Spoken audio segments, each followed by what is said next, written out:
వీళ్ళిక్కడ అన్యాయంగా అక్రమంగా ఓ 2 కోళ్లని చంపాలని చూస్తున్నారు. కోళ్ళు చంపటం నేరమేంటి? తినటానికి రోజు చంపుతున్నాగా. అలా చంపటం వేరు, ఇలా ఆట పేరుతో అమానుషంగా ఆటవికంగా ప్రవర్తించి ఈ మూగ జీవాలని బలి చేయటం వేరు.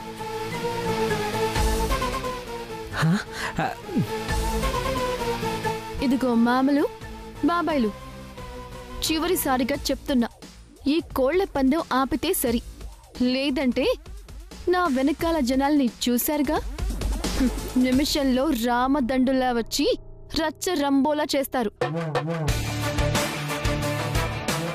ఏంటి బెదిరెత్తనవా? పిచ్చి పిచ్చి వాగుడు వాగితే మూతి పళ్ళు రాలి కొడతాను. అయ్యో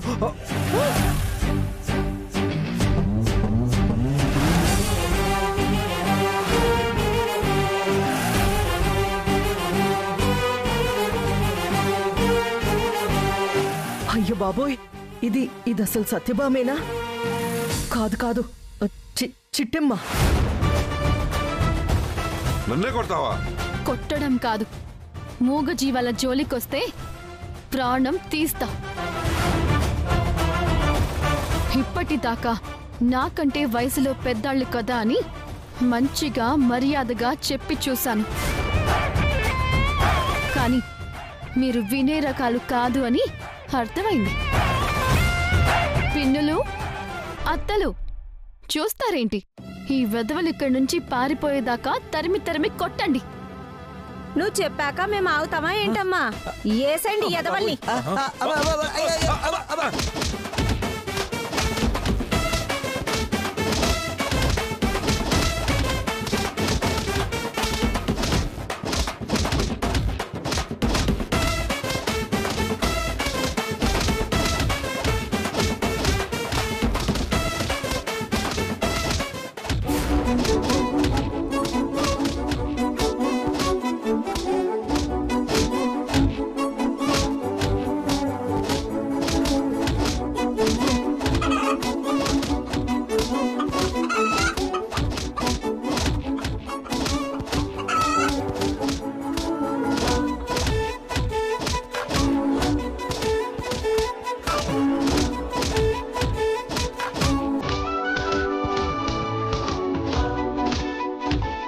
ఇదిగో సత్యభామ, ఎందుకు అనవసరంగా కొడుపుంజలు అలా ఒగ్గేశావు? చెంచక్క కోసుకునింటే బిర్యానీ చేసుకునేవాళ్ళం కదా. కొట్టాల్సింది వాళ్ళని కాదు, నిన్ను. ఇక్కడి నుంచి పో. అనవసరంగా వాళ్ళని కెలుక్కున్నావు. ఆ తర్వాత వాళ్ళిచ్చే ఎదురు దెబ్బలకి పారిపోవాలి. ముందు పోయి ఇక్కడి నుండి పొమ్మన్నానా?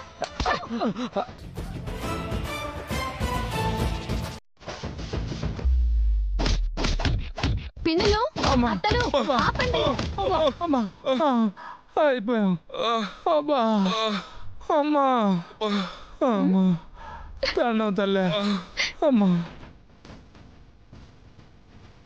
ఇంకొక్కసారి అమాయకపు మూగ జీవాలతో ఆటలాడతారా? ఇంకొక్కసారి మీ స్వార్థం కోసం మూగ జీవాల ప్రాణాలు తీస్తారా? మళ్ళీ ఇలాంటి పిచ్చి పిచ్చి పనులు చేశారో కోళ్లకు కట్టిన కత్తులు మీ కాళ్లకు కట్టి మీతోనే పందాలు కడతాను. ఏమనుకుంటున్నారు? పొనిక్కడి నుంచి.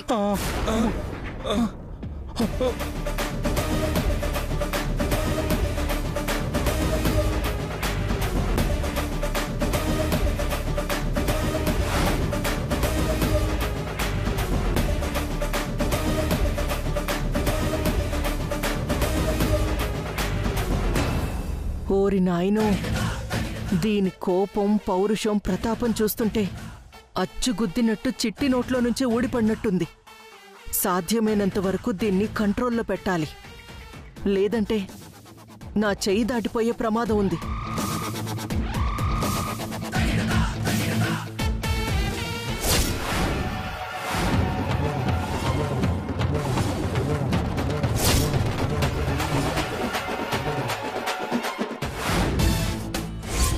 కాసేపట్లో వెంకటాపురం గ్రామం నుంచి మాధవ బరిలో దిగబోతున్నాడు.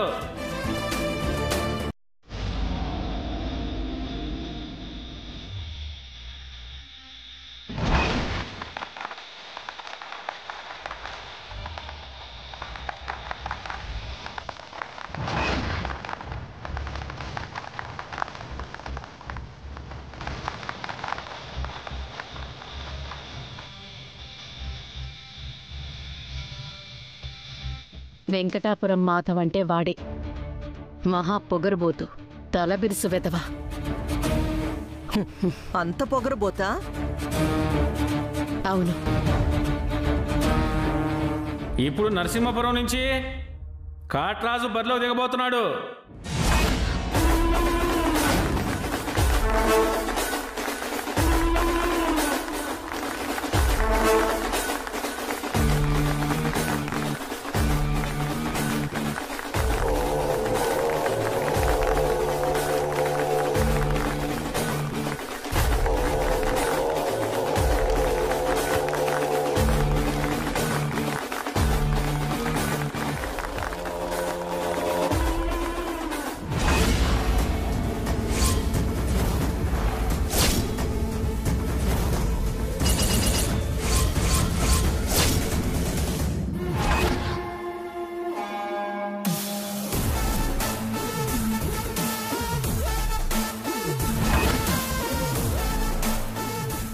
చూశారుగా కాంతమ్మ గారు, నా కొడుకుతో ఢీ కొట్టి వాణ్ణి పందెంలో ఓడించి వెంకటాపురం అభ్యర్థిని నిలబెట్టాలని ఆ మాధవ్ గాడెంత తహతహలాడిపోతున్నాడో. చూస్తున్నాను రుద్రమ్మ గారు. పోటీల్లో గెలుస్తానన్న నమ్మకం కంటే గెలిచి తీరతానన్న అహంకారమే ఎక్కువ కనిపిస్తుంది.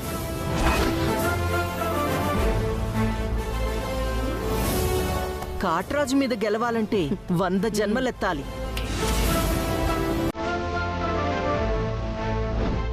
కరెక్ట్గా చెప్పారు కాంతమ్మ గారు. కాంతమ్మ గారు, ఆ మాధవ్ గాడు ఓడిపోవాలని ఏవో ఏర్పాట్లు చేశానన్నారు. ఆ పనులు పూర్తయ్యాయా? మా తమ్ముడు మా అల్లుడు వెళ్లారంటే విజయంతోనే తిరిగొస్తారు. జరగబోయే పోటీల్లో ఆ మాధవ్ గాడు ఓడిపోవడం మీ కళ్ళతో మీరే చూస్తారుగా. చూస్తాను. ఈ కాంతమ్మ అడుగులకి అడ్డుపడితే తొక్కి పడేసైనా విజయం సాధిస్తుంది.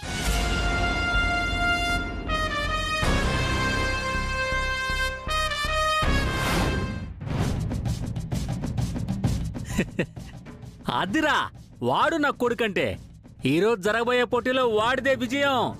సాల్లేరా, వెంకటాపురం వాళ్ళకి ఎటకారం అంటే ఏంటో అనుకున్నాను. నిన్ను చూస్తేనే అర్థమవుతుంది. నన్నేమైనాను, నా ఊరినేమన్నా అన్నావు అనుకో, తిత్తు తీగలని జాగ్రత్త. అబ్బో, అంత తిత్తుల మీద తీయలేం. మరి నీకంత నమ్మకంగా ఉంటే నీ కొడుకే గెలుస్తాడని పందెం కట్టరా. ఏటే, నా కొడుకు గెలుస్తాడని పందెం కట్టాలా? సరే, నీకంత తేటగా ఉంటే నేనేం చేస్తాను? నా కొడుకు గెలుస్తాడని ఇదిగో ఈ బుల్లెట్ పందెం కడుతున్నాను రా. ఆడు గనక ఓడిపోతే ఈ బుల్లెట్ నీకు ఇచ్చేస్తాను. వెంకటాపురం వాడికి ఎకసకాలు ఎక్కువైపోయినాయి రోయ్. ఈడు కొడుకే గెలుస్తాడని ఈడు కొడుకు బండి తాకట్టెడుతున్నాడు. ఇదంతా ఎందుకే, నువ్వు వేడి పెడతావు చెప్పు. నీ కొడుకు గనక గెలితే నేను 1,00,000 రూపాయలు ఇస్తాను. ఇదిగా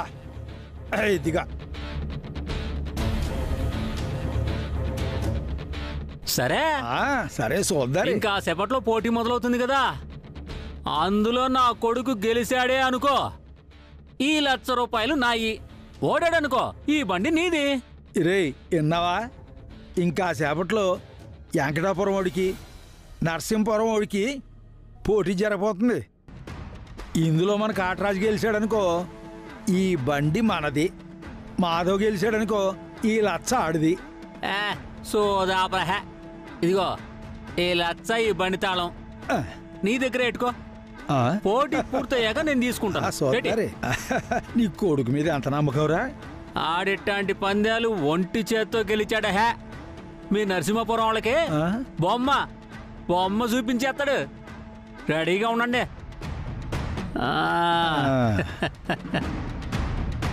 రే, ట్రాక్టర్ పోటీలకి అందరు సిద్ధంగా ఉన్నారు. వెళ్ళి మోటార్లు సిద్ధం చేయండి రా. అట్నే అయ్యా. ఎరా, మూటలను తడిపేశారు కదా, ఇప్పుడు ఇందుట్లోనే బరువులు పెట్టాలి. ఇదిగో బరువులు తెప్పించమన్నా, తెప్పించావుగా. ఒరే సోమరాజు, ఒరే సోమరాజు. అయ్యా, చెప్పండి అయ్యా. నేను చెప్పింది తెచ్చావా? తెప్పించానయ్యా. వెళ్ళి అవి తీసుకురా, బస్తాలు వేసేద్దాం. వెళ్ళి వెళ్ళి వెళ్ళి వెళ్ళి. అట్టగా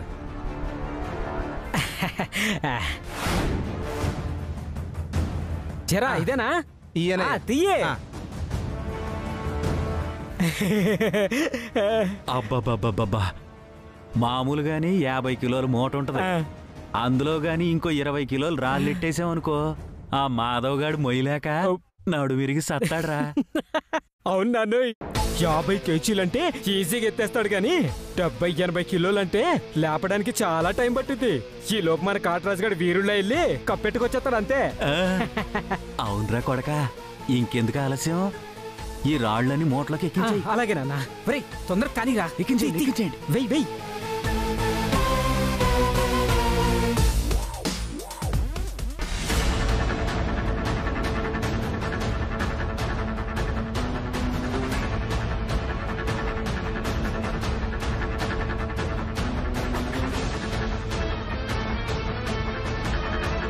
పెట్టు, లోపలికి పెట్టు. ఏం చేస్తున్నారు ఇక్కడ?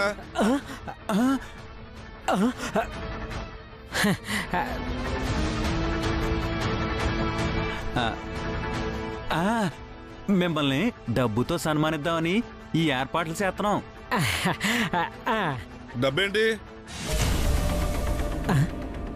ఇదిగో, నీ చెప్పినట్టు చేసావనుకో 50,000 ఇస్తాను. 50,000? అలా చేయడం తప్పు కదండి. 50,000 వస్తా ఉంటే ఇంకా తప్పు ఒప్పు ఏట్రా? ఈ బరువులని ఉన్న మూట ఎత్తుకెళ్ళి ఆ మాధవ్ గాడు ఉన్న టాటర్ ముందు పెట్టి. అర్థమైందండి. ఈ బరువులున్న మూటలో మాధవ్ గారు మొయ్యలేక ఆలస్యం అయిపోయి పోటీలో ఓడిపోవాలి, అంతే కదండి? కరెక్ట్గా చెప్పావు. ఇంకెందుకు ఆలస్యం? ఇదిగో పనిగానే ఉండి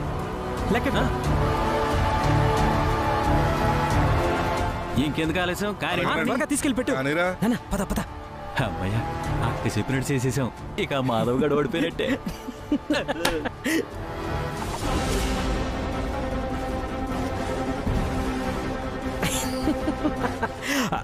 నాన్న, మన కాటరాజు గడి గెలుస్తాడుగా.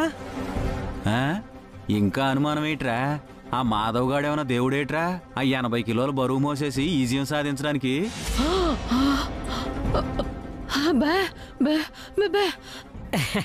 అదే నిజమేలే నాన్నోయ్. అర్జెంటుగా వెళ్ళి అప్పచెప్పిన పని పూర్తి అయిపోయిందని కాంతమ్మతో చెప్దాం పదా. పద మరి.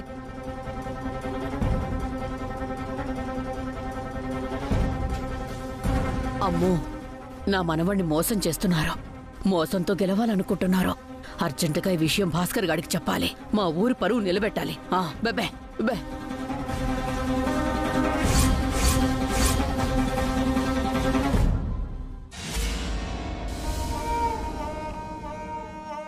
హలో, ఏమండి? మీరు? నా పేరు సుభద్రండి. ఓ, మాది వెంకటాపురం. ఓ, అలాగా. మీరు చేసిన పని చూశాక నాకు చాలా సంతోషం వేసింది. పందాల పేరుతో అనాగరికంగా మూగజీవాల ప్రాణాలతో ఆడుకుంటుంటే అయ్యో పాపమని బాధపడేదాన్నే తప్ప ఎప్పుడూ ఆపడానికి ప్రయత్నించలేదు.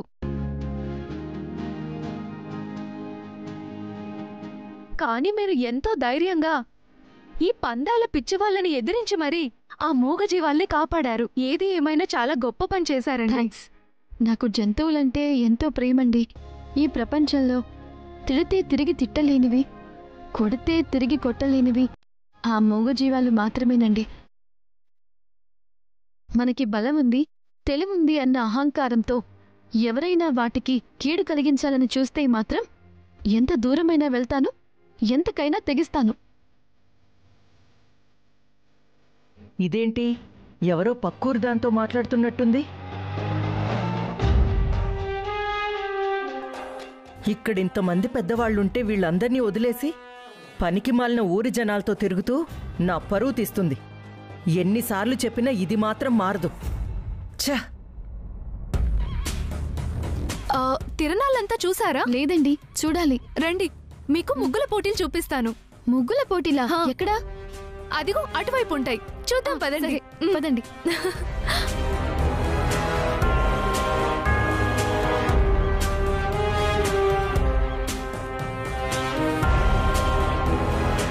ఇదెక్కడికెళ్తుంది? ఈ కోడి పందాల పోటీలు అయిపోయాయి. ఇంకెక్కడికెళ్తుందో? వెళ్ళిన చోట ఏం రచ్చ చేస్తుందో? చిట్టెమ్మే అనుకుంటే అచ్చుగుద్దినట్టు ఇది దానిలాగే ప్రవర్తిస్తుంది. అంతా నా కర్మ.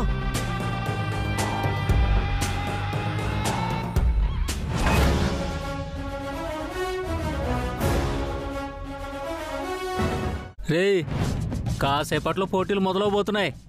ఆ పోటీలో నువ్వు గెలిచావనుకో బండి నీదే, అదే నేను గెలిచాననుకో ₹1,00,000 నావి. ఏంటి? సర్లేరా, మాటలాపి ముందు నీ కొడుకుని గెలవనీరా.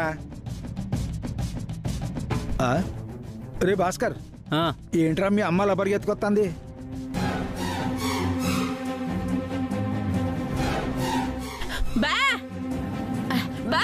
అచ్చే బాబోయ్, మా అమ్మేటి సూపర్ మ్యాన్ లాగా అట్టా పరిగెత్తుకొస్తుంది. కొంపదీసి నేను బుల్లెట్ మీద పందెం కట్టిన విషయం తెలియదు కదా. రేయ్ భాస్కర్, మీ అమ్మ స్పీడ్ చూస్తుంటే మీ అమ్మకి బుల్లెట్ పందానికి ఎట్టినట్టు తెలిసిపోయినట్టుందిరా.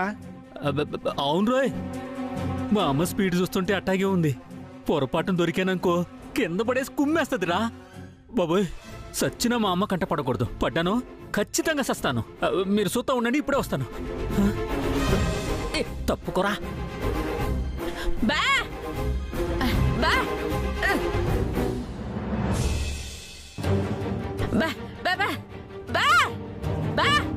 సచ్చిన మా అమ్మ కంట పడకూడదు. దొరికాను చచ్చిపోతాను.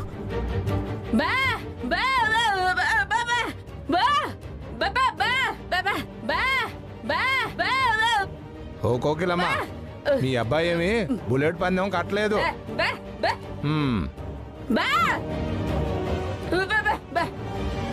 ఏమంటదిరా? నాకేం అర్థం కాలే.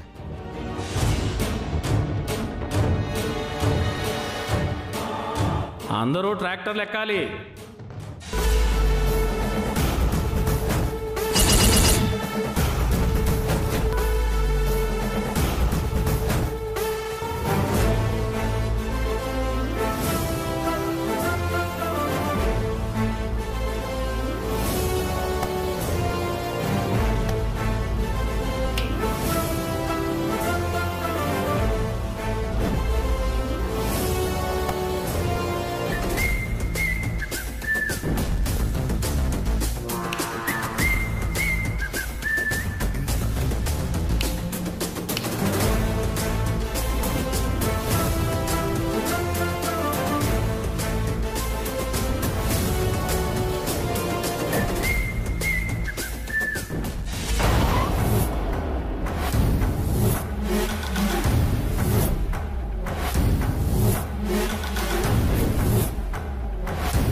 జెండా ఊపగానే మీ అందరూ ముందుకెళ్ళి అక్కడున్న మూటలు మీ ట్రాక్టర్లో వేసుకొని అదిగో అక్కడున్న రిబ్బన్ దాకా వెళ్ళాలి. అట్టా ఎవరైతే ముందుగా వెళ్ళి ఆ రిబ్బన్ని గుద్దుతారో వాళ్ళే ఈ పోటీలో విజయం సాధించినట్టు. ఇంకెందుకు ఆలస్యం? అందరు రెడీయే కదా? అరే వీరాజు, జెండా ఊపరా.